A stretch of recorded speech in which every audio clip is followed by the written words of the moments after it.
Hey guys, welcome to game number 2 between Liquid TLO and Liquid Jinro. If you're just tuning in, this is the MLG Winter Championship. Game number 2 of this BO3. Jinro did take game number 1 with some superior positioning, and by superior, I mean, oh my god, was it good. Jinro got so far behind after TLO did some crazy Overlord drop slash Nidus play, killing off like 35 SCVs when Jinro only had around 80, so TLO had like double the econ for a brief period of that game in the mid game, and also almost double the bases, 5 base to 3 base. He was looking like he was in such dominating position, and Jinro just managed to clamp down with some tanks on the high ground on TLO's side of the map, and TLO just did not have an answer for it, going with Ling, Roach, Ultralisk. Didn't really have that many infestors to deal with the tanks on that high ground, and he tried to drop a bunch of Lings on that tank line, but Jinro had plenty of Marines to kill the Overlords, and additionally used the tanks and kind of put them in a triangle up against the cliff, and used the tanks as a wall for the Marines. So when the Lings dropped on the tanks, the Marines would be able to kill the Lings, and the Lings couldn't even hit the Marines. It was pretty darn creative. We do have TLO now going to be going out with his scout. Looks like this was a 13 drone scout. Is just going to get an eye on what Jinro is doing, and Jinro just playing this very standard. Going to be getting the gas at 13, so he is not going to be doing a 2 racks this game. TLO's drone is going to come in, going to see that, and then probably should just head on out of there. We do have a scout for Jinro now coming out. I was wondering if he was going to wall that off, but Jinro, not one of those players that go for that early supply depot wall off. The drone now comes in, sees the gas, and is going to be hanging out. Now sees the barracks completing right around 2:45, so it does tell you, okay, that barracks did come before the gas. And the drone is going to be going into an extractor. That is a little bit of an odd idea, and that will trap the drone inside the base. We do have the SCV now going to be scouting TLO. And what the drone being inside means is he's going to get a count on the Marines and can be positive that it is going to be Hellion play. But Jinro is going to scout this, see no gas. So he is definitely going to be doing some type of Hellion play. If you don't see a Zerg player getting gas and you just play macro and not go for Hellions, you're going to have a bad time because they are already playing a little bit greedy. Jinro going to be building this one bunker, and he may actually get away with this because there is no Overlord at this one hatch, and his drone did get trapped into this base, so he can't see that the SCV did leave, but 2 drones do get pulled out just to check, or maybe that hatch did finish and was going down to transfer them on. Anyways, that SCV is going to be taking damage. We do have a Marine out, going to try to look on these drones. The drone's going to be going back to the mineral line, and it looks like this bunker may get up. And we have 4 Lings on the way. 1 Marine will definitely get into this bunker. And this bunker I don't think is going to be a huge pain because Jinro did stop building Marines to get more Hellions out. We'll only have 2 Marines, and 2 Marines in a bunker isn't really that scary. However, this will possibly prevent any spine calls from going up in this area, which means Hellions are going to be free to run by right into that main base, and TLO isn't getting a spine caller right now, and he has to. Very shortly, 5:15 is the absolute latest he can wait to build a spine caller, and uh-oh, that could be bad. And Overlord was merging his way to doom, and the Queen does come out trying to absorb damage. Marines hop out of the bunker, finish the job on the Overlord, and manage to get 1 back into this bunker. The SCV is going to be repairing it. As soon as TLO starts attacking the SCV, it does hop on out, and now Jinro doing some bunker micro, taking out all of these Lings. The SCV now wants to repair the bunker, but would not get it. The bunker was very cost-effective, and will it get salvaged? Yes, it will at the last possible second. Jinro right now relatively far ahead. 550, there are no spine calls out. He does have 4 Queens out, but without any spines, these Hellions are free to just run right on by, go up into the main, but that is only 2 Hellions. May have wanted to wait till 4 Hellions, as 2 Hellions can't do all that much damage to a drone line.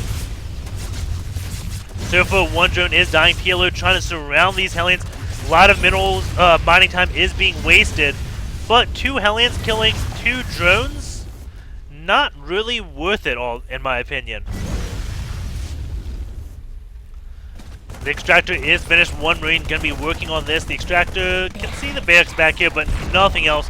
We do have Jinro now going to be getting orbital command, so he will be taking his base relatively soon. And what is TLO going to be doing? Actually, Hellions still doing some damage and a lot of drones getting very low on life. Up to 8 drone kills right now. Hellions coming in 2 at a time, dealing so much damage. I would not expect this to happen. But we do have 11 workers killed. And that is all just because TLO a little bit flustered after the bunker did complete. Now 2 more Hellions. Again, just 2 at a time. There are 3 queens out, and it looks like Jinro is going to only kill a handful of drones, but it is stopping a lot of mining time, keeping that drone count very low. 27 SCVs to 31 drones. So he is going to be catching back up in those workers. I'm surprised that TLO is just so far ahead in workers, has been doing nothing but producing those drones. We do have stim just about done for Jinro, as well as going up to 3 Raxes. This one base is done. And 2 more Hellions do manage to come in, killing now 21 workers from TLO, but TLO still somehow ahead. And I can only imagine how many workers the Hellions would have taken out if they came in like 4 at a time instead of just 2 at a time. And now this Queen's going to be taking those Hellions out. TLO still somehow ahead in the supply. I don't know how this works out, but yeah, TLO is ahead in that supply. Ahead in workers by 13, losing 21 by just constant streams of Hellions 2 at a time. That is definitely something special by TLO. I did not expect that. He is getting double Evo chambers, but I guess he does have 2 gases. And we'll be able to get both those upgrades. It looks like he is going to go for a very late layer. Going to get those upgrades up, possibly then take his 3rd hatch, and then go on to that layer attack. I think that made me mistake. He needs to go on the layer relatively soon because it is going to be approaching that 10-minute mark. And if Jinro was following this up with Banshees, he could do a lot of damage to TLO right now. And all TLO has seen of Jinro is a lot of gas. He does know about the expansion. Knows whenever he saw this expansion it wasn't a second gas, so he may be relatively confident Banshee play is not going to be following this up, but it's always the possibility. We do have that layer tech study. He only gets the +1 armor carapace. Going to be delaying this +1 melee, so looking like he's a little bit flustered. His build is no longer purely optimized. We do have these creep tumors relatively close together. The queens were high on energy, and he's just spreading the creep as fast as he can. And Jinro going to be moving out with these stimmed Marines, going in these upgrades. Do the Marines have anything? No, they don't. Upgrades not even on the way for Jinro. Maybe he just feels so confident after killing all the workers, but TLO still somehow in the supply lead after losing 21 drones. I don't exactly know how that works out. And that +1 armor carapace is about halfway done, but Jinro coming in. TLO with a Ling split right now. Manages to botch it up just a little bit, or Jinro did dodge it, so he is going to be falling on back. And Jinro going to scan, take out a lot of these creep tumors that TLO has just laid down. Overlord is going down somewhere, which will supply cap TLO. Now this Ling's going to come out, going to start splitting up, and is he going to get a surround on? Full surround on everything. Those medevacs, though, going to be picking up a handful of units. All the Hellions do go down, except looks like 2 Hellions. And TLO waiting with 4 queens right here. Almost picks off one of those medevacs, going into the deep red with 35 HP left. Very nice prediction by TLO, heading off those medevacs with the queens. And now those Ling's going to do a little bit of a counterattack. The supply depot does manage to lift his way up, so that is an A+ lift up by TLO right there. By Jinro right there, my bad. TLO used to play Terran, so I was a little bit used to saying TLO as Terran, but he is the Zerg player. We do have the 3rd orbital command all the way complete. This one Viking is just patrolling around, killing 2 Overlords, and this is such good play because he knows TLO loves Infestors, which means he has no real answer to kill this one Viking that does take out Overlords, because the Infestor killing a Viking off is not energy effective. You have to pretty much deplete one Infestor's bank of energy to kill the Viking off, so you have a really large timing window where the Viking can just go on and kill all these Overlords, which does open up for drops, because now TLO is not going to have any real map vision. He is taking his 4th base right now, and on Antiga Shipyard, you can't really go Mutalisks. It was possible. DOG did do it to beat MKP in one of his games. I don't know how. I don't know why he would think about going Mutas on Antiga Shipyard. just because they aren't good at controlling like the middle of the map. But it was successful. DOG definitely did go with a different kind of style of muta with a double spire to get those upgrades as quick as possible. We did see Stefano be doing that. Maybe that's where he got it from. But this one Viking is going to be going up to 4 Overlord kills right now.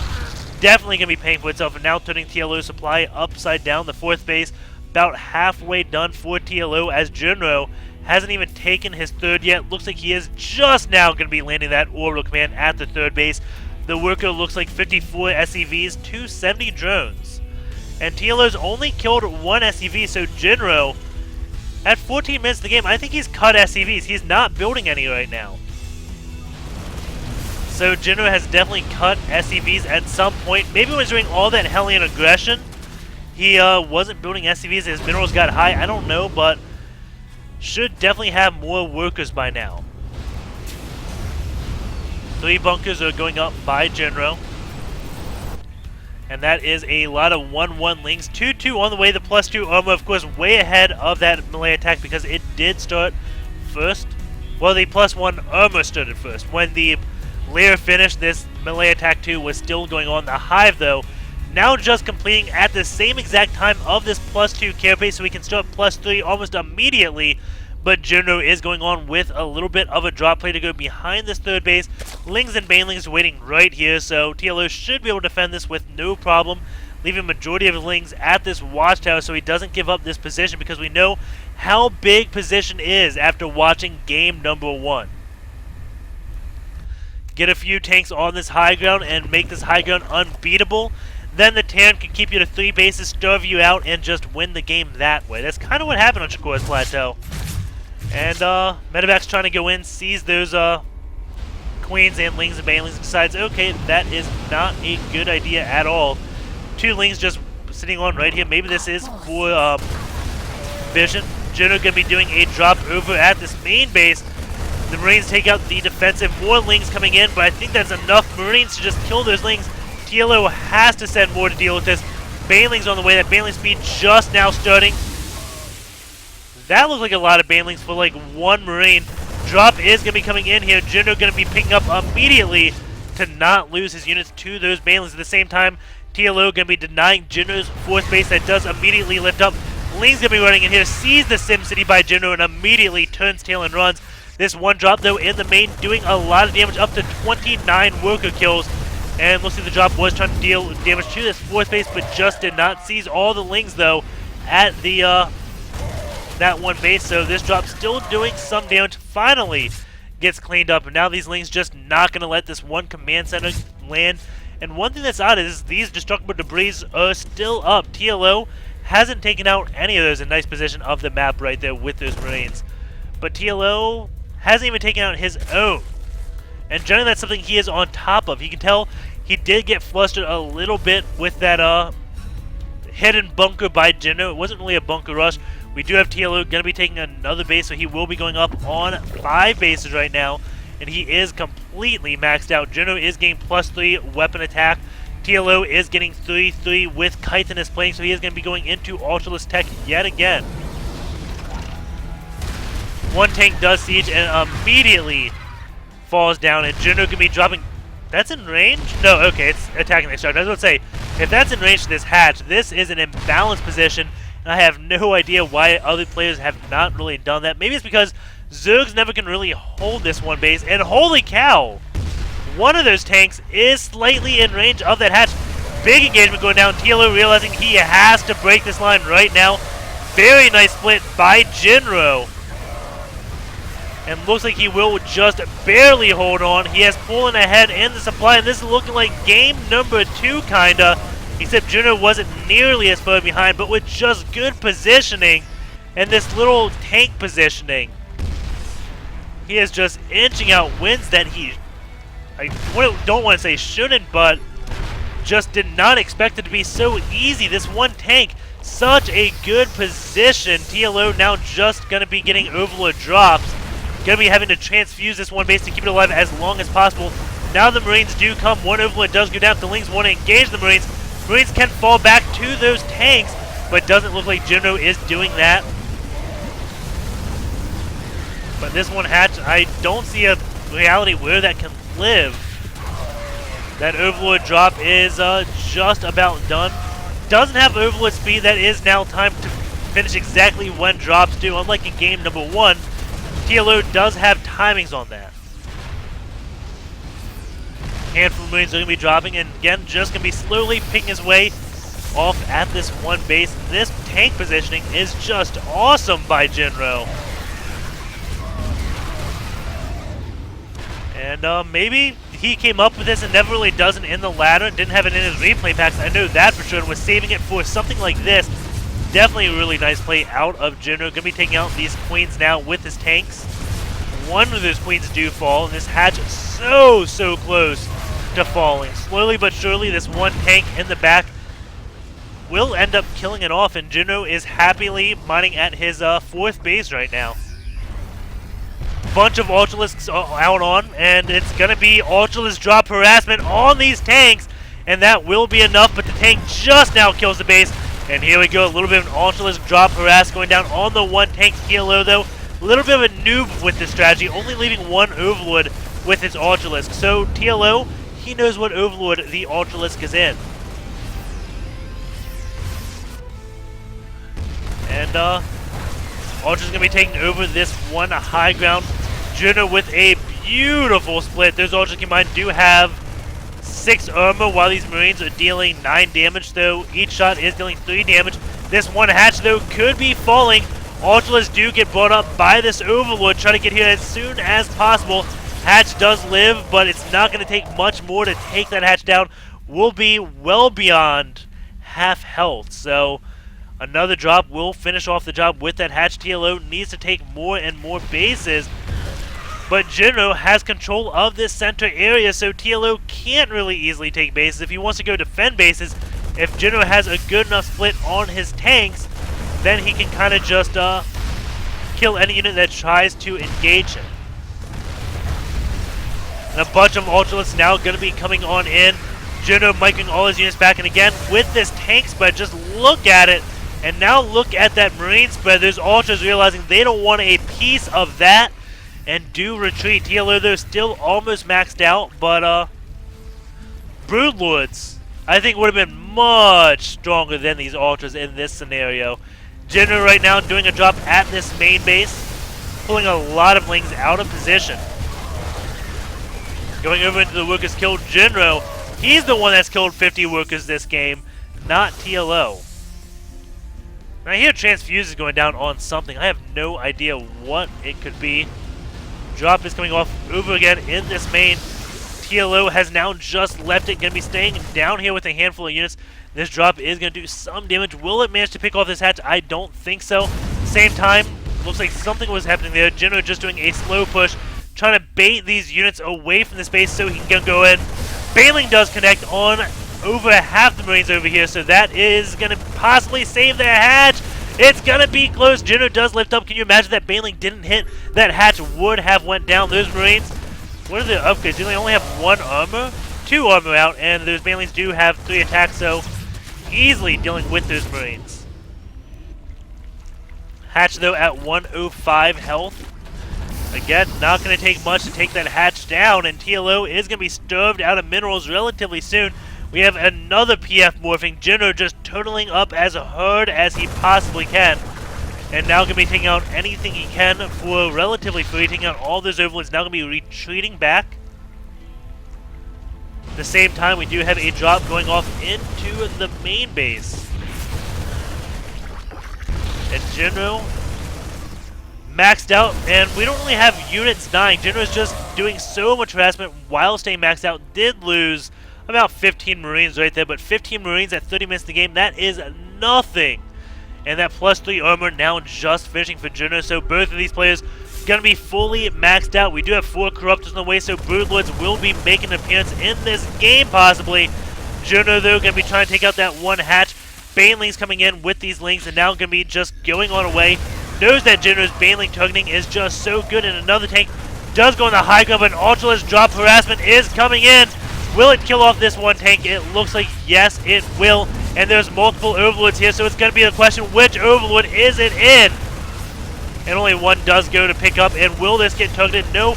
Ultralist does get elevated up to deal with these Marines.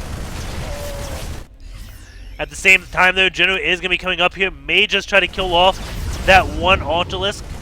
Well, may finish the job on this hatch again. Both of those hatches very low on life. One hatch does go down. Now this next one is going to fall. And TLO isn't mining at his natural anymore. So it's going to be a 1-base Zerg to a 2-base Terran. And Jinro at the same time doing jobs over at this 3rd base. He is just playing this so ridiculously well. Banelings do take out a handful of those Marines. Corruptor is going to clean up the 1 medevac, but again, TLO at this point isn't really mining. I guess he has actually a handful of minerals there. That was 300 that one patch. That looks like it was the patch with the most on it, so not a huge deal. Maybe like 600 at most between the patches in the main, and another drop is going to come down. This time he's going to be turning down this spawning pool. You can see as TLO, the game goes further and further. He is getting pushed back more into his base.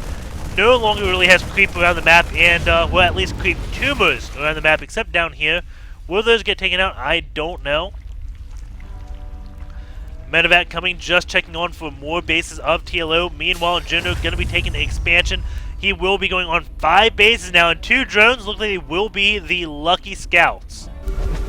Scan does come down, can see the few Broodlords out for TLO with a lot of Ultralisks underneath. It is a maxed out army versus a maxed out army, so good control by TLO could cost him, well, could cause him to win this game. A drop coming down here from Girth, the spawning pool does go down, but Jinro is showing that he does have a dominating lead. His mech is only 1-0, these Broodlords are at, I think, 0-0. Yep, 0-0, 4 Infestors on the way with some Lings. Looks like TLO is just going to be massing Infestors from this point on and slowly going into Broodlord Infestor. And which is a very good combination of units against what Jinro does have. This Marine tank, actually Infestors and Broodlords, just good against anything. There's nothing that composition really cannot beat if you have perfect control. And Broodlords finally going to get some harassment on. 6 SCVs, 7, 8, 9 SCVs. This is the most that have died all game long. And it looks like Jinro does have a pretty decent Viking spread right now.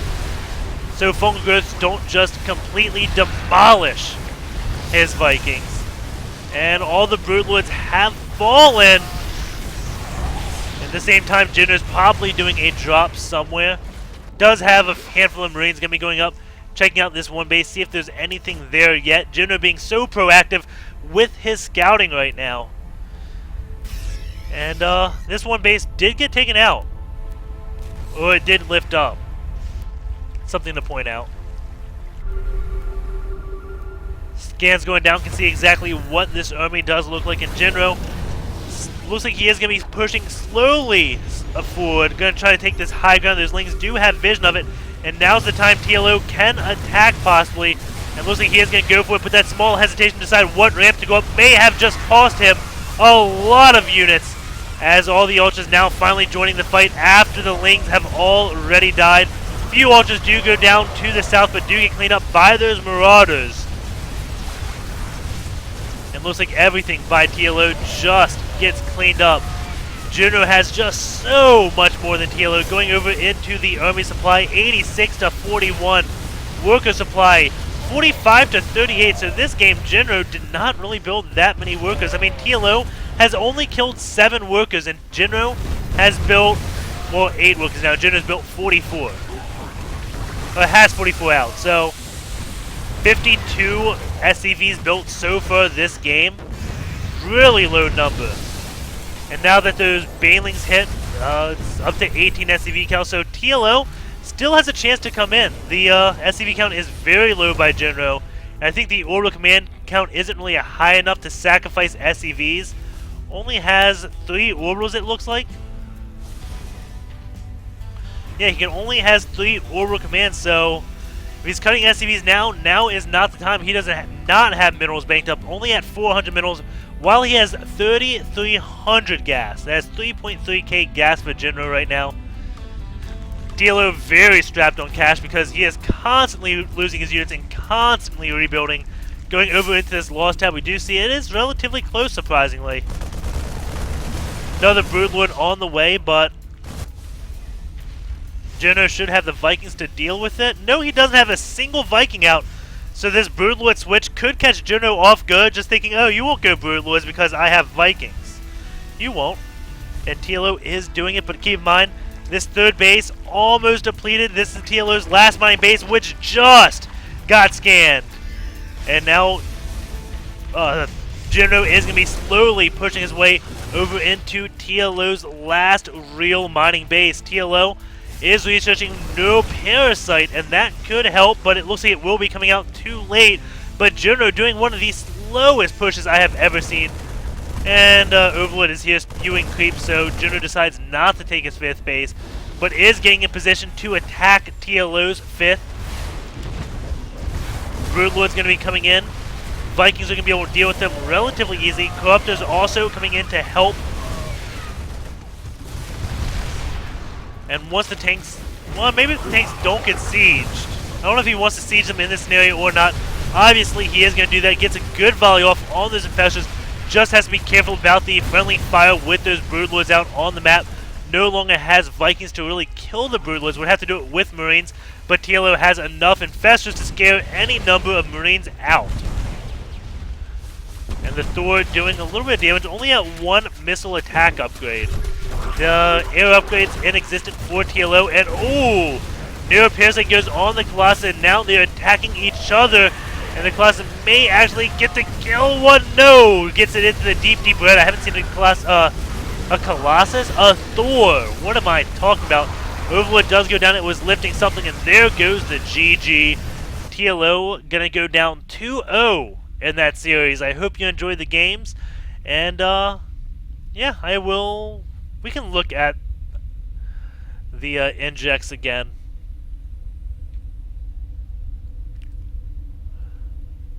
It is getting relatively late, so I don't want to stay too late doing this analysis, so let's go in quickly, just look at the injects, and that will be it.